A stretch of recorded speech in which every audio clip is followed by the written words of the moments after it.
आज 9 फेब्रुवारी अर्थात महाराष्ट्रात एक सण असल्यासारखं वातावरण निर्माण झालं आहे। त्याचं कारण असं आहे की महाराष्ट्राचे मुख्यमंत्री एकनाथ शिंदे यांचा वाढदिवस आहे आणि नुसता वाढदिवस नाही तर षष्ठीअब्दी पूर्ती आहे आणि त्या अनुषंगानं महाराष्ट्राच्या राजकारणात जे काही व्हायला हवं ते घडतंय।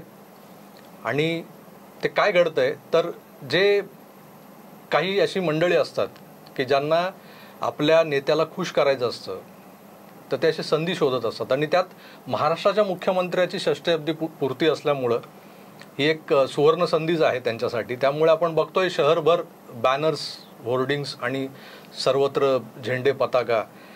याच्याही पलीकडे जाऊन ही षष्ठीअब्दी पूर्ती साजरी करता येते आणि त्यामागे काही वेगळी कारणं, त्यामागे काही वेगळ्या कारणमीमांसा, काही वेगळे विचार असू शकतात। आणि महाराष्ट्राच्या मुख्यमंत्र्याचा 60वा वाढदिवस हा विषय केंद्रस्थानी ठेवून मी आज चर्चा करणार आहे माझे ज्येष्ठ सहकारी राजेश कोचरेकर यांच्यासोबत। राजेशजी, आकार DG9 तुमचं स्वागत। खूप खूप तुमचंही स्वागत आणि तुम्ही 4.5 लाखाचा टप्पा गाठलाय त्याबद्दल तुमचं अभिनंदन। धन्यवाद धन्यवाद। एकंदर आजचा जो दिवस आहे तो मुंबई शहरात, विशेष करून ठाण्यात आपण पाहिलं उत्साहाचं वातावरण आहे आणि महाराष्ट्रभरात एक असा उमदा मुख्यमंत्री महाराष्ट्राला लाभला आहे की जो रात्रीच्या कोणत्याही प्रहरी अवेलेबल असतो, उपलब्ध असतो। जी अवस्था आनंद दिघे ठाण्यात जेव्हा होते तेव्हा त्या आनंद मठीची असायची की ते पहाटे 3 वाजता 4 वाजताही तिथे लोकांच्या जमावामध्ये ते रमलेले असायचे, लोकांचे प्रश्न सोडवायचे, समस्या सोडवायचे। तीच अवस्था काहीशी वर्षाची दिसते। जे तुम्ही वर्षावर गेलात तर रात्री 3 वाजता 4 वाजता तेवढीच गर्दी असते। तर हे साम्य दोघांमधलं जे आहे, कारण एकतर ते आनंद दिघेंच्या तालमीत तयार झालेले त्यांचे शिष्यच आहेत, पण एकनाथ शिंदे हा महाराष्ट्राला लाभलेला एक कष्टाळू, एक प्रामाणिक मुख्यमंत्री आहे, यावर तर आपलं एकमत आहेच। पण आपण जेव्हा एकनाथ शिंदेंबद्दल राजकीय परिप्रेक्ष्यातून बघतो तेव्हा बऱ्याच गोष्टी आपल्याला पाहाव्या लागतात किंवा त्या सगळ्या ॲस्पेक्टने आपल्याला विचार करावा लागतो। त्यातला सगळ्यात मोठा जो मला आजवर एक जो विषय खुणावत आलाय तो म्हणजे प्रशासन। महाराष्ट्राचं राजकारण चालवताना आज आपण पाहिलं की एकनाथ शिंदे जेव्हा मुख्यमंत्री बनले आणि ते अनपेक्षितपणे महाराष्ट्राच्या जनतेला तो बसलेला धक्का होता, तेव्हा देवेंद्र फडणवीसांनी अचानक माघार घेतली होती की मी सत्तेबाहेर राहणार, पण त्यांना कर्मधर्म संयोगाने सत्तेत आणलं गेलं, उपमुख्यमंत्रीपद दिलं गेलं आणि तेव्हा असं बोललं जात होतं की एकनाथ शिंदेंना पुढचा काळ जो आहे तो प्रशासकीय अनुभव नसल्यामुळे भारी पडू शकतो, म्हणून बॅकअप म्हणून देवेंद्र फडणवीसांना या सगळ्या शोमध्ये आणलं गेलंय असं बोललं जात होतं। खरं तर प्रशासन आणि एकनाथ शिंदे यांचा कितपत संबंध, कारण एकनाथ शिंदे सामान्य रिक्षावाला, शाखा प्रमुख, नगरसेवक, सभागृह नेता ते थेट महाराष्ट्राचा मुख्यमंत्री, हा जो काही त्यांचा प्रवास आहे त्याच्यामध्ये त्यांच्यात असलेले प्रशासकीय गुण किंवा प्रशासनावरची जी पकड असते त्याबद्दलचं जे आकलन आहे ना, ते तुम्ही त्यांच्या क्लोज सर्किटमध्ये वावरत असता किंवा तुम्हाला ठाण्यातल्या या सगळ्या त्यांच्या आजवरच्या प्रवासाचं चांगलं आकलन आहे। म्हणून मला तुम्हाला विचारावंसं वाटतं की प्रशासन आणि एकनाथ शिंदे हे एक गिमिक आहे का त्यांच्यात काही? प्रभाकरजी, हा खरं तर तुम्ही खूप चांगला प्रश्न विचारलेला आहे। याचं कारण असं आहे की कोणताही मुख्यमंत्री हा जेव्हा यशस्वी होतो तर त्याला सगळ्यात महत्त्वाचं जर काय असेल तर ते प्रशासन आहे। म्हणजे देवेंद्र फडणवीस यांनी 5 वर्षाचा कार्यकाळ पूर्ण केला असं आपल्या सगळ्याच प्रेक्षकांना माहिती आहे आणि अख्ख्या महाराष्ट्राला माहिती आहे, पण खूप वर्ष म्हणजे वसंतराव नाईकांनंतर 5 वर्षाचा कार्यकाळ अगदी अथकपणे पूर्ण करणारे ते एकमेव मुख्यमंत्री ठरले। याचं कारण काय? तर याचं कारण 15 जे ज्येष्ठ सनदी अधिकारी आणि 10 ते 12 पोलीस अधिकारी जे पोलीस सेवेतले यांची मोठ त्यांनी ज्या पद्धतीत बांधली होती संपूर्ण महाराष्ट्रभर, ते त्यांचं एक वैशिष्ट्य होतं। आता दुसरी गोष्ट की देवेंद्र फडणवीस हे वेळेच्या बाबतीत एकदम नेमस्त असतात। एकनाथ शिंदेंची तिथे गल्लत होते हा भाग जरी खरा असला तर त्याचं जे मूळ कारण आहे हे तुमच्या प्रास्ताविकामध्ये आलेलं आहे की आनंद दिघेंची जी शैली आहे की रात्री उशिरापर्यंत काम करण्याचं, आणि शेवटी आपण माणूस असतो, रात्री उशिरापर्यंत काम केल्यानंतर साहजिकच दुसऱ्या दिवसाचा जो सुरुवात आहे ती थोडी उशिरा होते. पण मुख्यमंत्री असलेल्या माणसाला सकाळी ब्रीफिंग घ्यायचं असतं, सकाळी काही लवकरचे राज्यपालांबरोबरचे कार्यक्रम असतील, परदेशी पाहुण्यांबरोबरचे कार्यक्रम असतील तर त्यासाठी हजर राहायचं असतं. पण या सगळ्या गोष्टींमध्ये जी प्रशासनाची भट्टी जुळवायला पाहिजे ती कुठे जुळली आहे? तर जसं शरद पवार या अधिकाऱ्यांच्या अडीअडचणीच्या काळात उभे राहायचे आणि त्यामुळे या प्रशासकीय अधिकाऱ्यांना शरद पवारांबद्दल एक वेगळी आस्था, प्रेम आणि जिव्हाळा आहे. तीच गोष्ट नारायण राणेंच्या बाबतीतही होती आणि त्याच्यापेक्षा अधिक मोठ्या प्रमाणात ती आता एकनाथ शिंदेच्या बाबतीत होताना मला दिसते. इथे 2 उदाहरणं मी आपल्याला देईन की संजय पांडे हे जे पोलीस आयुक्त झाले, आपल्या माहितीसाठी मी सांगतो, माझे जुने एक सहकारी आणि मित्र होते, जे संपादकही होते, मी ज्या दैनिकात होतो त्याचे, त्यांनी मला विनंती केली की संजय पांडे यांच्यावर फार अन्याय होतोय आणि संजय पांडेंना उद्धव ठाकरे भेटत नाहीयेत. तर मी ही गोष्ट, संजय पांडेंचा आणि माझा काही थेट परिचय नव्हता, तर मी ही गोष्ट एकनाथ शिंदेंना सांगितली की म्हटलं असं असं आहे, तुम्ही जर मदत करू शकलात तर करा. तर त्यांनी ते म्हणाले की मला थोडा वेळ द्या, मी बघतो, कारण त्यांच्याबद्दल फार चांगलं मत नाहीये. त्यांच्याबद्दल फार चांगलं मत कोणाचं नव्हतं तर अनिल परबांचं नव्हतं. आणि अनिल परब हे त्यावेळेला सगळं सरकार जे आहे त्याचं स्टिअरिंग जर काय होतं तर ते अनिल परब होते. आणि अनिल परबांना संजय पांडेंबद्दल काही आकस होता, काही रिझर्वेशन्स होते, त्यामुळे ते उद्धव ठाकरेंच्या गळी हे उतरू देत नव्हते. आणि ते त्यांना एकच सांगत होते की शिवसैनिकांवर त्यांनी अत्याचार केलाय, दंगलीमध्ये त्यांनी हे केलंय, असं केलंय, या चर्मोद्योग घोटाळ्यामध्ये त्यांनी असं ते सांगत होते.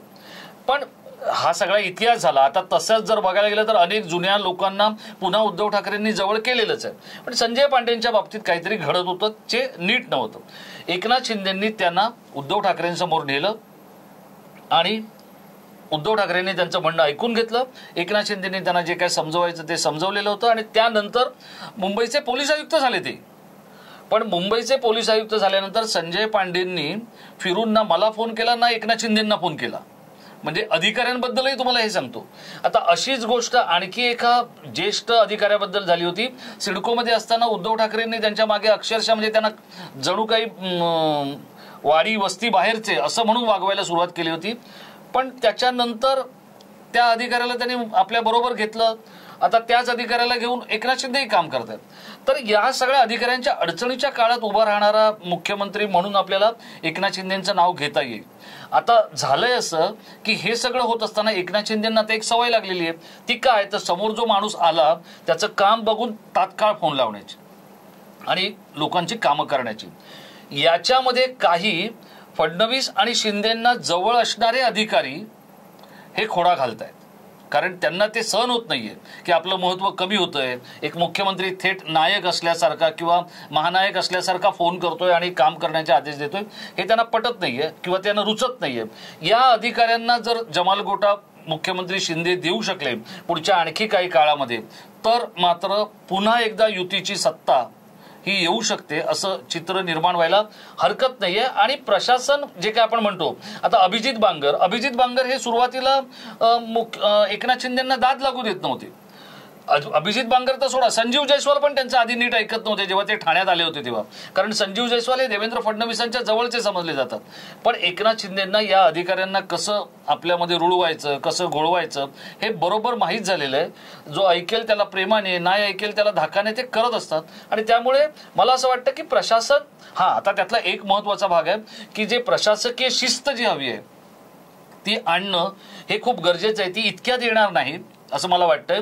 याचं कारण असं आहे की हे जे 40 आमदार आहेत यातला एक आमदार आला की तो किमान 40 पत्र घेऊन येतो सह्या करण्यासाठी. त्याच्यावर मुख्यमंत्री प्रेमाने सह्या करतात. पण पुढे निधी आहे की नाही, त्याची कामं होणार आहेत की नाही, यासाठी जर कोणी लागणार असेल तर ते खूप गरजेचं आहे. आणि मला असं वाटतं की मुख्यमंत्री एकनाथ शिंदे आणि आमदार यांच्यामध्ये एक प्रशासकीय अधिकारी नाही म्हणत आहे मी, एक अधिकारी असा लागेल की ज्याला आमदारही समजतायत आणि मुख्यमंत्रीही समजतायत. म्हणजे पूर्वी तिथे डॉक्टर राहुल गेटे होते, तर राहुल गेटेंची आता उपायुक्त म्हणून बदली झालेली आहे आणि ते नवी मुंबईत गेलेत. तर असा एखादा अधिकारी तिथे लागेल की जो शिवसेना पक्ष त्याला माहिती आहे, आमदार माहिती आहेत खासदार माहिती आहेत आणि मुख्यमंत्री शिंदे आणि त्यांचा मुलगाही माहिती आहे. कारण राहुल गेटे हे मूळचे डॉक्टर असल्यामुळे, एमबीबीएस डॉक्टर असल्यामुळे ते श्रीकांत शिंदेचे मित्र होते. आणि या सगळ्या गोष्टींमध्ये असा अधिकारी नसेल तर जो सनदी अधिकारी आहे त्याची गोची होऊन जाते. कारण हे आमदार फोन उचलतात आणि गगराणी असू द्या किंवा विकास खारगे असू द्या किंवा मिलिंद म्हैसकर असू द्या, कोणालाही फोन लावतात आणि म्हणतात आमची मिटिंग का नाही लावली. तर हे नीट जरा समजून घेण्यासाठी एकनाथ शिंदेंना थोडंसं काम करावं लागेल आणि मला वाटतं ते जर झालं तर ते पुन्हाही रिपीट करू शकतात. अच्छा, म्हणजे एक समन्वयकाची गरज आहे याच्यामध्ये. आणि कारण प्रशासनामध्ये ती नेहमी लागते प्रभाकरजी. बघा, हे समन्वय नव्हता म्हणून उद्धव ठाकरे फसले आणि त्यांनी शेवटच्या टप्प्यामध्ये रवींद्र वायकरांना आणण्याचा प्रयत्न केला, पण ना रवींद्र वायकरांना त्याचा तो राजशिष्टाचार मिळाला, ना त्यांना दालन मिळालं, ना उद्धव ठाकरेंकडून त्यांना पूर्ण मुभा मिळाली. आणि आमदारांचा आणि रवींद्र वायकरांचं फारसं काही शक्य नव्हतं. याचं कारण असं आहे की अनेक आमदारांना वायकरांबद्दल रिझर्वेशन होते किंवा वायकरांबद्दलचा आकस होता. कारण काय, वायकर हे श्री आणि सौच्या इतक्या जवळ होते, म्हणजे सातबाऱ्यापासून ते अगदी सगळ्याच किचन रूम पर्यंत किंवा किचन कॅबिनेट पर्यंत ते अनेकांना पटत नव्हतं, झेपत नव्हतं. आणि तिथे उद्धव ठाकरेंची गल्लत झाली. ती गल्लत जर एकनाथ शिंदेची होऊ द्यायची नसेल तर गगराणी खारगे यांच्यामध्ये एक अधिकारी लागेल. त्यांना जर वाटत असेल की बालाजी खदगावकर यांच्यासारखे जे माजी आयुक्त आहेत मीरा भाईंदर महानगरपालिकेचे, तो अधिकारी ती भूमिका पार पाडू शकतो, तर मला वाटत नाही. याचं कारणच आहे आमदार समजणं, आमदारांची भाषा, त्यांची कामं, त्यांची गरज, यासाठीचा अधिकारी तिथे असणं गरजेचं आहे. तो त्यांनी कोणीही नेमावा, पण प्रशासनात जर त्यांना काही करायचं असेल तर इथे त्यांना एक बफर पेपर लागेल. यापूर्वी कसं झालं होतं की शिवसेना फुटली, बंड झालं, शिंदेसाहेब मुख्यमंत्री झाले, देवेंद्रजी उपमुख्यमंत्री झाले. आता ह्या जोडीचा कारभार सुरू झाला होता आणि देवेंद्रजींचा प्रशासनावरचा जो काही जो अधिकार आहे किंवा जी पकड आहे, त्या योगे त्यांनी मागच्या पूर्ण 5 वर्षाची टर्म जे काम केलंय, हे सगळं पाहता नवखे एकनाथ शिंदे कितीसे पुरे पडतील किंवा ते झाकवले जातील अशी एक शंका होती. पण आता असं झालंय की देवेंद्र फडणवीस आणि एकनाथ शिंदे हे जोडीनं मागचं 1.5 वर्ष, म्हणजे अजित पवार यांच्या संसारात येण्यापूर्वी ही जोडी ज्या पद्धतीने काम करत होती त्यात एकनाथ शिंदे प्रॉमिनंटली दिसत होते. म्हणजे जी शंका घेतली जात होती की देवेंद्र फडणवीस ओव्हर पॉवर होतील किंवा हावी होतील यांच्यावर, तसं काही घडलेलं दिसत नाही. तर ही जी जोडी जमली, म्हणजे जोडी जमणं हे खरं तर महाराष्ट्र राज्याच्या पथ्यावर पडलं असं आपण म्हणू शकतो, कारण त्यायोगे काही विकासाची कामं झाली. ही जोडी नेमकी कशी जमली किंवा कसं काम करत गेली? प्रभाकरजी, इथे खरं सांगायचं तर शारदाश्रम मध्ये असलेल्या विनोद कांबळी आणि सचिन तेंडुलकरची जी दोस्ती होती, एक होता मध्यमवर्गीय कुटुंबातला आणि दुसरा होता गरीब कुटुंबातला. एक होता खूपच सुशिक्षित एका प्राध्यापकाचा किंवा एका साहित्यिकाचा मुलगा आणि दुसरा होता एका GKW मध्ये काम करणाऱ्या एका कामगाराचा मुलगा. एक होता एका गृहिणीचा मुलगा आणि दुसरा होता की जिला या सगळ्या गोष्टी एका उच्च मध्यमवर्गीय कुटुंबातल्या कळतात अशा आईचा मुलगा. तंत्राबद्दल बोलायचं तर आजही याच्याबद्दल कोणी असं सांगू शकेल की विनोद कांबळीचं तंत्र हे उत्कृष्ट होतं. स्टेडियम मधल्या प्रत्येकाला तो आपला वाटायचा आणि सगळं होतं. पण काही सवयी, काही गोष्टी याच्यामुळे कुठेतरी गल्लत झाली आणि सचिन तेंडुलकर हा या सगळ्या काटेकोरपणे वागण्यामुळे आज भारतरत्न झाला आणि विनोद कांबळी आता फक्त समालोचक म्हणून आपल्याला दिसतात आणि सेलिब्रिटी म्हणून वावरताना दिसतोय. मला एकनाथ शिंदे आणि देवेंद्र फडणवीस यांच्या बाबतीत एक गोष्ट सांगायची आहे की देवेंद्र फडणवीस हे प्रचंड क्षमतावान आहेत. म्हणजे त्यांच्याबद्दल काही बोलायचं, प्रशासन त्यांच्या इतकं बघा, आता हा कार्यक्रम तुमच्या चॅनेलवर जातोय, पण जाहीरपणे मी सांगतो की एकनाथ शिंदे यांच्याबद्दल मला प्रचंड आदर, प्रेम, मैत्री, जिव्हाळा सगळं आहे आणि ते काही मी लपवून ठेवत नाही, ते तुम्हाला सगळ्या लोकांना माहिती आहे. पण तरी मला देवेंद्र फडणवीसांबद्दल एक अप्रूप असं वाटत असतं की अत्यंत नेमस्त, काय बोलायचं, कसं बोलायचं, कुठे बोलायचं, किती बोलायचं, काय बोलायचं नाही हे देखील त्यांना बरोबर माहिती आहे. फक्त झालं असं की देवेंद्र फडणवीस हे अगदी सुसाट बॅटिंग करत असताना काही अशा घटकांनी त्यांना घेरलं की त्यांना असं वाटलं सत्ता टिकवण्यासाठी आणि चालवण्यासाठी हेच घटक महत्वाचे. आणि तिथे जो निष्ठावान त्यांचा जो भाजपाचा कार्यकर्ता आहे तो थोडासा अडगळीत पडला, बाजूला पडला आणि त्याचा खूप मोठा फटका हा देवेंद्रजींना बसला. एकनाथ शिंदेच्या बाबतीत सगळं त्यांच्या बाजूने, ते सामान्य माणसाला आपले वाटतात, ते अधिकाऱ्यांना आपले वाटतात. वेळेचं गणित आणि नेमस्थेपणा हा जर त्यांनी त्यांच्यामध्ये घेतला तर मात्र त्यांना कोणीच थांबवू शकणार नाही. याचं कारण असं आहे की एक पहिली मीटिंग जर समजा 10 वाजताची आहे तर ती 10:05, 10:10, 10:15 पर्यंत आपण समजू शकतो. अगदी गेला बाजार 10:30 पर्यंत समजू शकतो. पण ती जर खूप उशिरा झाली, 11, 11:30ला सुरू झाली, तर मग सगळं गणित बिघडतं आणि मग गोष्टींवरच्या समस्या आणि अडचणी सुरू होतात. तर या सगळ्या गोष्टी देवेंद्र फडणवीसांच्या कधी वाट्याला आल्या नाहीत. पण तारे गर्दिश में होणं हे देवेंद्र फडणवीसांच्या वाट्याला आलं. आणि सगळ्यात महत्वाचं काय आहे तर हे दोघंही अत्यंत उत्तम मित्र आहेत.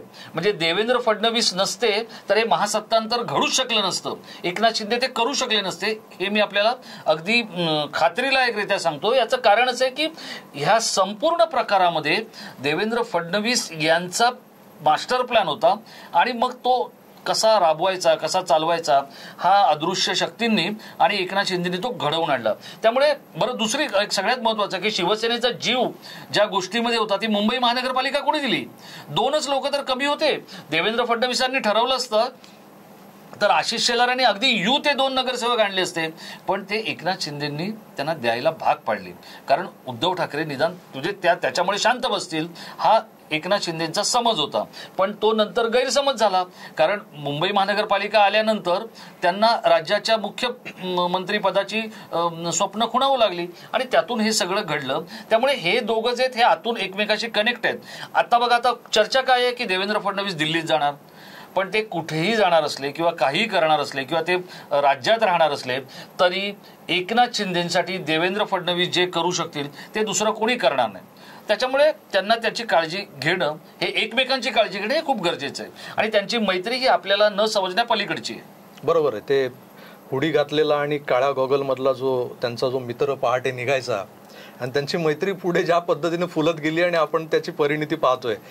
आजच्या घडीला महाराष्ट्रातल्या राजकारणाची जी दिशा जर आपण ठरवायचं म्हटलं तर राज्यसभेच्या निवडणुका ज्या आता 15 दिवसावर येऊन ठेपलेल्या आहेत, या राज्यसभेच्या निवडणुकांच्या अनुषंगाने चर्चाही घडतायत की किती उमेदवार जिंकून येतील.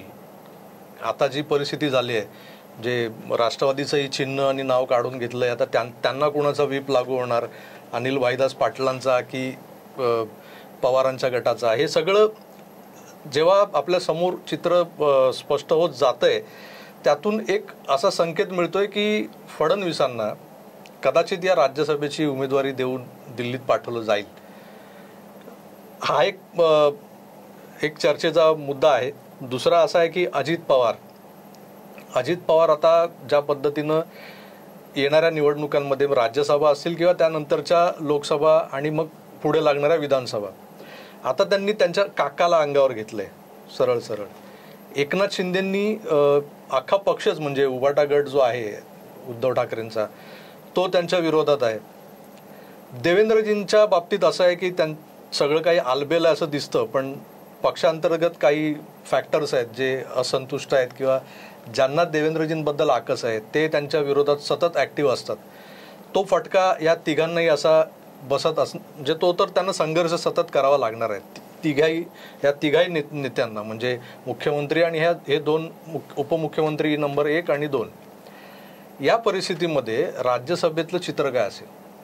हे बघा, आता आपण जे म्हणतोय ना किंवा आता तुम्ही जे मला सांगितलं की देवेंद्र फडणवीस राज्यसभेवर जाणार किंवा कोण जाणार, आत्ताच्या या परिस्थितीमध्ये या देशात काय होणार हे फक्त 2च माणसं ठरवू शकतात.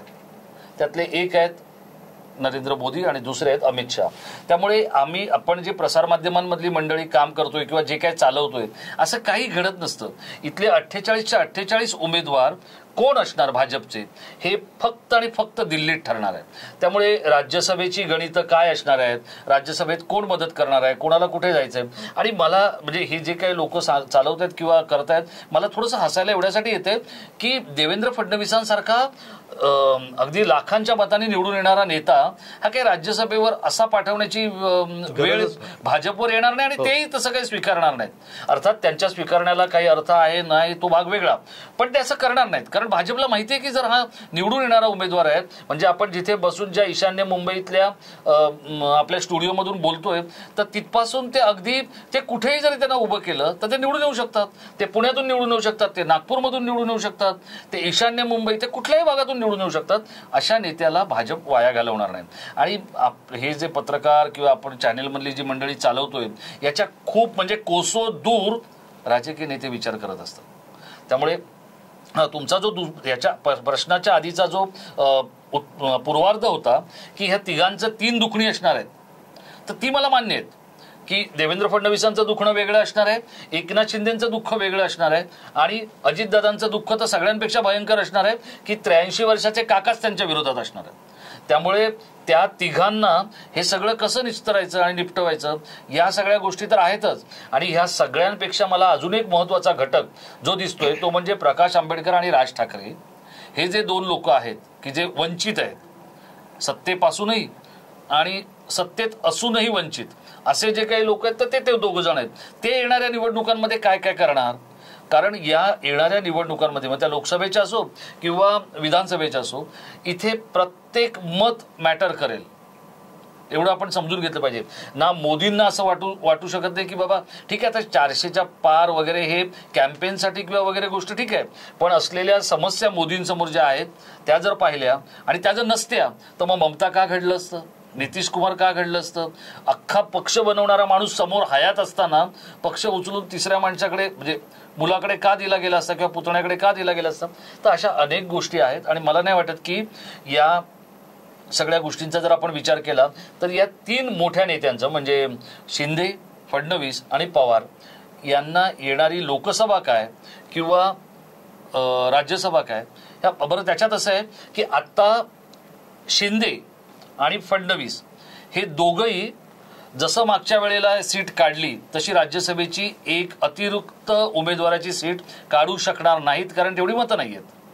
त्यामुळे जी काही निवडणूक होईल ती बिनविरोध होईल किंवा एकतर सोयीची होईल. त्यामुळे याची मतं फोडा त्याची मतं, कारण आता यांची कोणाचीच कॅपॅसिटी नाही राहिलेली, क्षमता नाही राहिली ते सगळं करण्याची.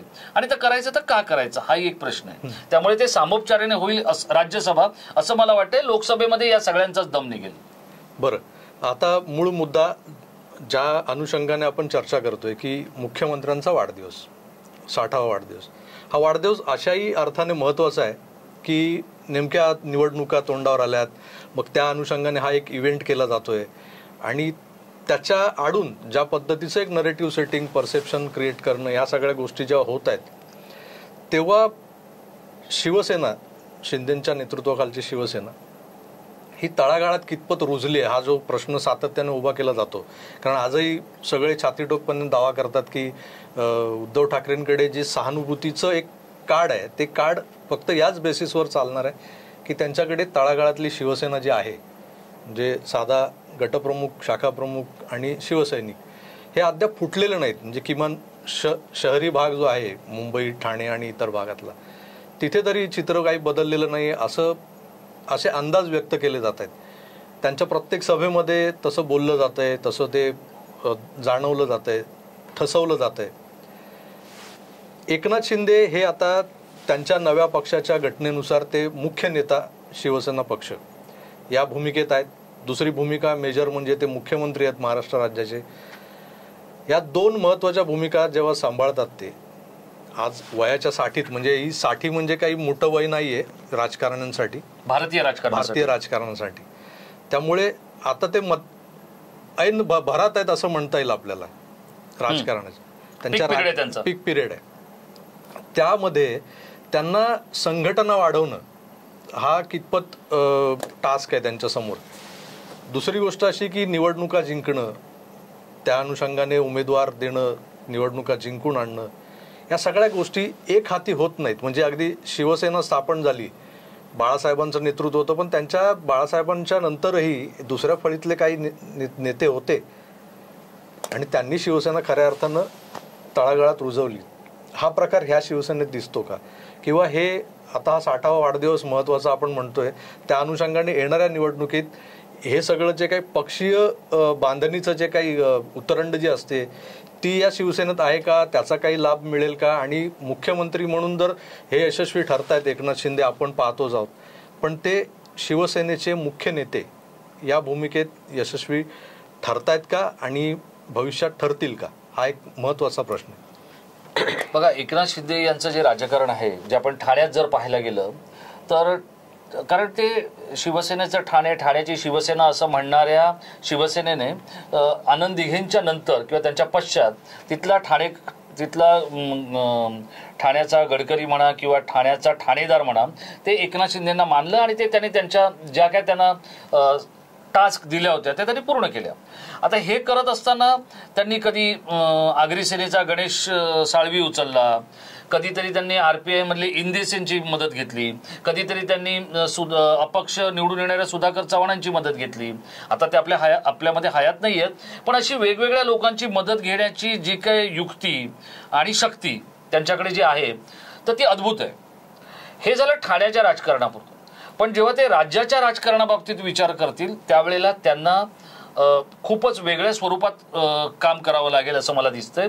याचं कारण जर आपण पाहिलं तर गेल्या पावणे दोन वर्षामध्ये ते 30 जून 2022ला मुख्यमंत्री झाले आणि तेव्हापासून म्हणजे ते मुख्य नेते म्हणून काम करतायत. पण ते मुख्यमंत्री म्हणून सर्वसामान्यांना हवेसे वाटतायत, पण त्यांची संघटनात्मक बांधणी जी आहे ती पूर्णपणे भुसभुशीत आहे असं माझं थेट म्हणणं आहे. म्हणजे असं काही मी आडून बिडून नाही बोलत आहे किंवा असं समजतंय वगैरे असं नाही बोलत, ती भुसभुशीत आहे.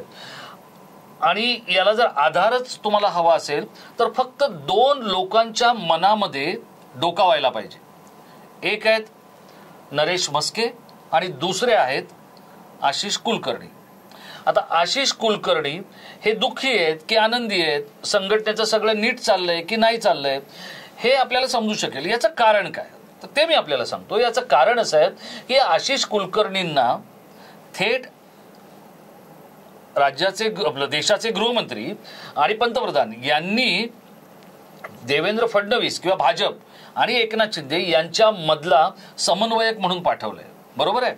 आता राज्याच्या मुख्यमंत्र्याबरोबर समन्वय असणं गरजेचं आहे, कारण प्रशासकीय गोष्टी असतात, विकासाची कामं असतात, पक्षीय कामं असतात, इतर सगळ्या नेमणुका नियुक्त्या या सगळ्या गोष्टींमध्ये समन्वय लागतो. आशिष कुलकर्णींवर ती जबाबदारी आहे. पण शिवसेनेमध्ये असलेले जे 40 आमदार आणि त्यांचे नेते हे आशिष कुलकर्णींना काय स्वरूपाची वागणूक देतात? ते सतत असं म्हणतात हा भाजपवाला आहे, हा भाजपकडून आलाय, हा भाजपचा टिपर आहे. तर अरे असं जर तुम्ही करत राहिले किंवा असं जर त्यांना दूषणं देत राहिले तर ते का तुमच्या बरोबर काम करतील? आज एकनाथ शिंदे जे यशस्वी झालेत ना, किंवा त्यांना जो पक्ष किंवा त्यांना जे काय गोष्टी त्यांना मिळाल्या आहेत या सगळ्या गोष्टींमध्ये, ही जी कायदेशीर लढाई आशिष कुलकर्णी नावाचा एकनाथ शिंदेंचा सहकारी किती निकराने लढलाय हे खूप कमी लोकांना माहीत असेल. हीच गोष्ट नरेश म्हस्केंची, कारण ते सुरत मार्गे गुवाहाटी आणि गोवा बिवा करत गेले तेव्हा श्रीकांत शिंदेबरोबर जर कोणी पहिल्या मिनिटापासून होतं तर ते नरेश म्हस्के होते. आज नरेश म्हस्केंच्या डोक्यात काय चाललंय तेही जरा डोकावून बघितलं पाहिजे. त्यांच्या मनात काय चाललंय याचं कारण काय? तर याचं कारण जे लोक रिटायर्ड झाले होते, जे लोक अडगळीत पोचले होते, जे लोक भंगारच्या दुकानात टाकायची वेळ आली होती, ज्यांची रद्दी झाली होती, अशा मंडळींना पुन्हा पाणी मारून जिवंत केलं गेलं. आणि त्या मंडळींकडे जी काही जबाबदारी कामं दिली गेली ती त्यांना पार पाडायची नाही आहेत. त्यांना फक्त लक्ष्मीपूजन करायचे. बदल्या, नियुक्त्या, बढत्या, टेंडर, बिल्डरांची कामं आणि इतर सगळ्या गोष्टी हे त्यांना करायचं. मग अशा लोकांनी जर ती गोष्ट व्यापून टाकली तर मग जो निष्ठावंत कार्यकर्ता असेल तो कुठे असेल? आता तुम्ही म्हणालात उद्धव ठाकरेंना सहानुभूती. मला तर असं मुळीच वाटत नाही उद्धव ठाकरेंना सहानुभूती. ती सहानुभूती नाहीच मुळी. ती आहे शिवसेना प्रमुख बाळासाहेब ठाकरेंना वाहिलेली श्रद्धांजली. उद्धव ठाकरेंनी सहानुभूती मिळण्यासारखं काय केलं हेच मला सांगा. त्यामुळे बाळासाहेब ठाकरेंनी जे काही केलंय तर त्यांना आदरांजली दिली पाहिजे, त्यांना श्रद्धांजली दिली पाहिजे. त्यासाठी जो मतदार आहे, त्यासाठी जो मुंबईकर आहे, ठाणेकर आहे, कल्याणकर आहे, पनवेलकर आहे, कोकणी माणूस आहे आणि मराठवाड्यातला किंवा राज्यातला कुठलाही माणूस हा बाळासाहेबांच्या श्रद्धेखातर उद्धव ठाकरेंबरोबर आहे. तो आता गेले 4 दिवस बघा उद्धव ठाकरे कुठे जाऊन बोलतायत. ठीक आहे, त्यांनी दौरा सुरू केला वगैरे सगळं खरं आहे, पण तिथेही जो सावळा गोंधळ आहे तो पण तुम्ही समजून घेतलं पाहिजे तो कसा आहे.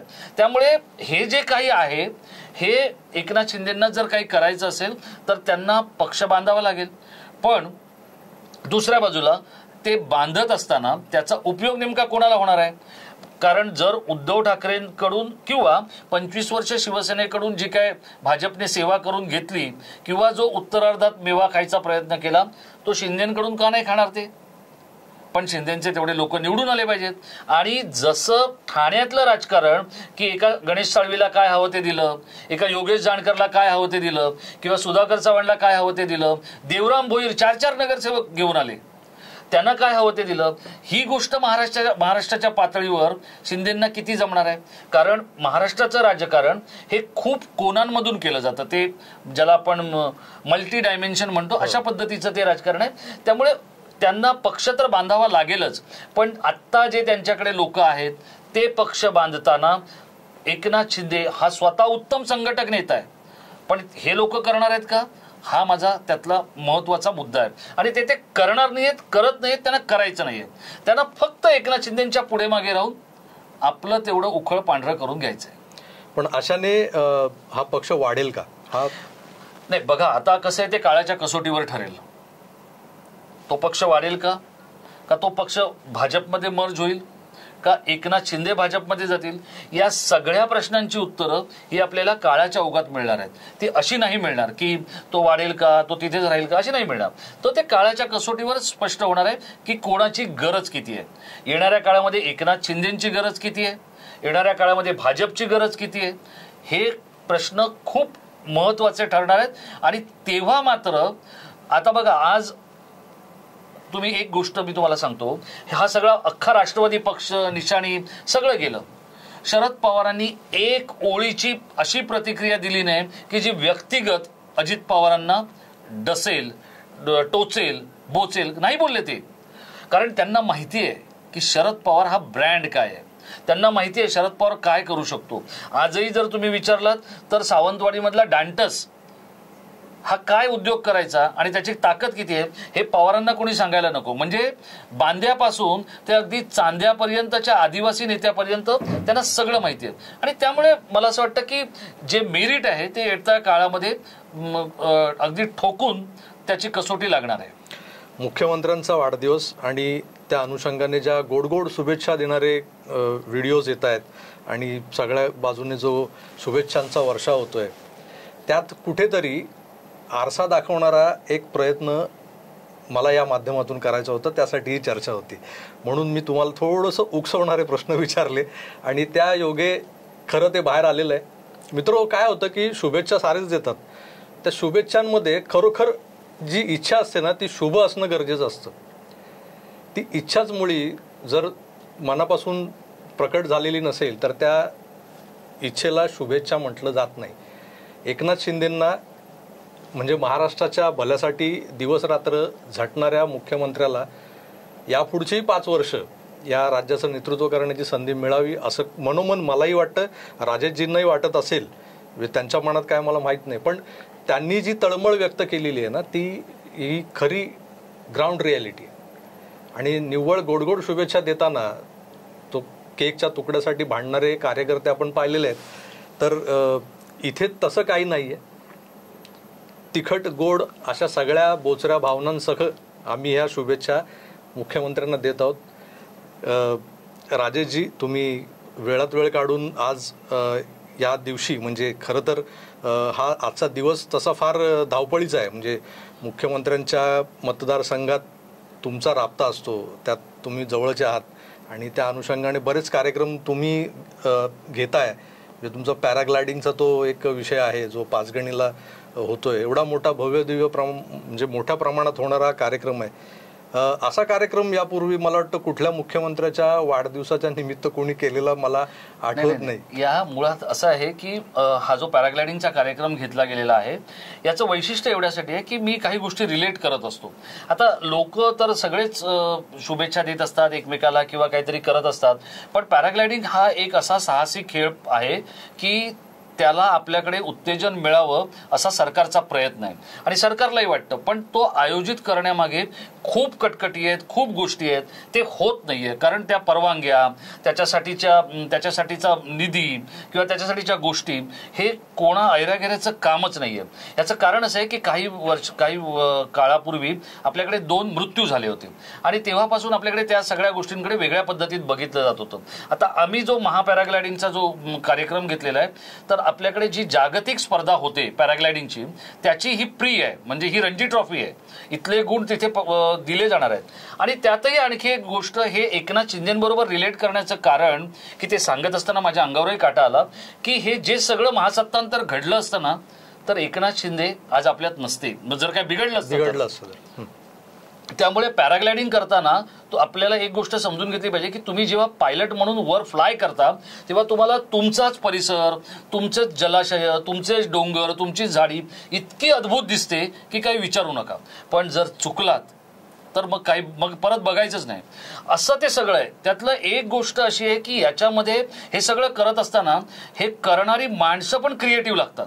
तर राज्याचे मुख्यमंत्र्यांचे जे प्रधान सचिव आहेत भूषण गगराणी, त्यांनी या गोष्टीसाठी जे केलेलं आहे ना ते अद्भुत आहे. म्हणजे अद्भुत म्हणजे दुसरं कोणताही अधिकारी करू शकणार नाही की ज्याला हे कळत नाही त्यांनी. आणि त्यामुळे काही IAS अधिकारी, काही IPS अधिकारी ते सुद्धा फ्लाय करणार आहेत. आणि आमचं एक जे टाइम महाराष्ट्र आमचं जे एक पोर्टल आहे, न्यूज पोर्टल, त्याचे जे सबस्क्रायबर आहेत त्यांनाही आम्ही ते विनामूल्य करायला देणार आहे. पण हे सगळं करत असताना त्याच्याबरोबर जी अनुभवी लोक पायलट्स असतील ते त्याच्याबरोबर असतील. हे जे पॅराग्लायडर्स आहेत यातला एक टास्क जो आहे जागतिक या सगळ्या लोकांना म्हणजे पॅराग्लायडर्सना, तो दरे गावात उतरणं. दरे हा एक दुष्काळग्रस्त गाव होतं. मुख्यमंत्री किंवा मंत्री झाल्यानंतर एकनाथ शिंदेंनी त्याचा कायापालट केला. तर आपल्याकडे प्रमोशन करण्याच्या ज्या काही पद्धती आहेत, MTDC करतं किंवा इतर जी काही आपली सरकारची अंग आहेत ती एखाद्या गोष्टीचं प्रमोशन करतात. त्या प्रमोशनांबद्दल मला जरा थोडंसं एक रिझर्वेशन होतं की हे वेगळ्या पद्धतीत आपण केलं तर काय होईल. आता असाच प्रकार आम्ही कोकणात करतोय की पॅराग्लायडिंगच्या संदर्भातला. त्यानंतर आम्ही कोकणाच्या समुद्र किनाऱ्यामध्ये एक मोठा इव्हेंट घेतोय. त्यामुळे अशा छोट्या मोठ्या गोष्टी जर करायच्या असतील तर ते खूप लोक करतात. प्रत्येक जण आपल्या यथाशक्तीने करतो, आपल्या कल्पनाशक्तीने करतो. पण मला असं वाटतं की एका साहसी नेत्याला त्याच्या 60व्या वाढदिवसाच्या निमित्ताने शुभेच्छा देण्यासाठी पण एक तितकाच साहसी मार्ग अवलंबायला हवा. आणि तो आम्ही केला. आणि त्याच्यामध्ये भूषण गगराणी सर असतील किंवा साताऱ्याचे कलेक्टर असतील, साताऱ्याचे SP असतील, यांनी ज्या पद्धतीचं काम केलेलं आहे ना प्रभाकरजी, म्हणजे इमॅजिन करू शकत नाही इतक्या पद्धतीचं. आणि मला तर भूषण गगराणी सरांबद्दल इतकं म्हणजे हा माणूस एखाद्या डेरर खेळासाठी किंवा एखाद्या डेरर गोष्टीसाठी एरवी शांत असणारा, संयमी असणारा आणि अगदी ज्याला आपण नितळ जलाशय म्हणतो असा असणारा माणूस इतक्या अग्रेसिव्हली काम करताना बघणं म्हणजे हा खूपच आनंद होता. आणि मला असं वाटतं की महाराष्ट्र सरकार जर प्रगती करू शकलं किंवा जर काही वेगळं करू शकलं तर या अशा गगराणी किंवा डोडी सारख्या अधिकाऱ्यांच्या भरवशावर आणि जोरावरच करू शकतं असं मला वाटतं. आणि या अशा अधिकाऱ्यांना सगळ्यांनीच पाठिंबा दिला पाहिजे. अन्यथा महाराष्ट्रात आता तुम्हाला मी काही दिवसांपूर्वी UPत जाऊन आलो, उत्तराखंडमध्ये जाऊन आलो. उत्तराखंडचे मुख्यमंत्र्यांनी स्वतःच्या म्हणजे निवेदनावर स्वतःची सही ठेवली होती आणि हा पॅराग्लायडिंगचा इव्हेंट केला. सो या अशा पद्धतीच्या गोष्टी आपण जर केल्या तरच MTDC सारख्या गोष्टी आणि किंवा जे संस्था आहेत त्या हे सगळं पुढे घेऊन जाऊ शकतील. आणि महाराष्ट्र सरकारचे त्यासाठी आभार मानले पाहिजेत की त्यांनी आता कक्षेबाहेर विचार करायला सुरुवात केली.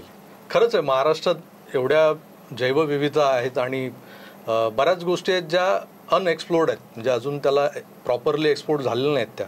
आणि त्याच गोष्टी हे सरकार करू पाहत आहे. आणि 60व्या वाढदिवसानिमित्त हा जो काही उपक्रम तुमच्या माध्यमातून होतोय त्याला आमच्या शुभेच्छा तर आहेतच. जमलं तर मी येईन पॅराग्लायडिंग करायला. नक्की या. तर आज या तुर्तास इथेच थांबूया, कारण शुभेच्छांच्या बडी मारात म्हणजे गोडगोड जसं म्हणालो मगाशी, त्यात हाही थोडीशी आंबट गोड शुभेच्छा आमचीही होती. तर थांबतो इथेच. पुन्हा भेटूच. तोवर आपली काळजी घ्या आणि पाहत राहा आकार DG9. धन्यवाद. नमस्कार.